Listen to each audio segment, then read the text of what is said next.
ki lekki ko yeloko ki wiyete woni wiyoɓe ɗum gelooki haako ko wiye yeloko. Gelooki sa yi to Fuuta Tooro hewɓe mbiyata ɗum ko baali ñaama. Gelooki noon ko lekki ganduɗa ene suusi ceeɗu, ko lekki ganduɗa e nder ceeɗu wiltat.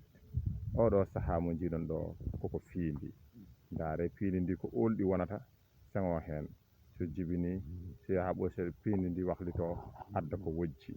Ɗum ko wojjata ko kañum adda wonta ɓiɓɓe ɓe noon on jii piindi ndi, ɓiɓɓe ɓe noon ñametake ala ko gonga noon kakol ne dura hen, te gandanɗa hoore maɗa ko wayno bamɗi en walla beyi en so nangue wuuli ina moolo hen, nde wonno tawta so ceeɗu ari tawa kene wilti ha wisni. Kuuɗal keskal ene heewi fudde sera muɗum, ɗumne kadi ina yoyitina ko gandanɗa hoorema woni kaake cewɗe ɗe ko wayno beyi e baali.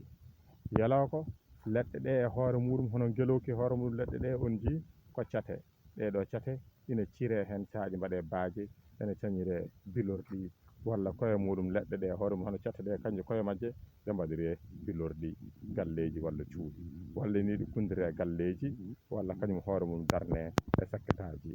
Kañum yeloko ganduɗa ko lekki ki ganduɗa haako koye hoore muɗum ina safra ko wayno barmanɗe kese e uuɓe.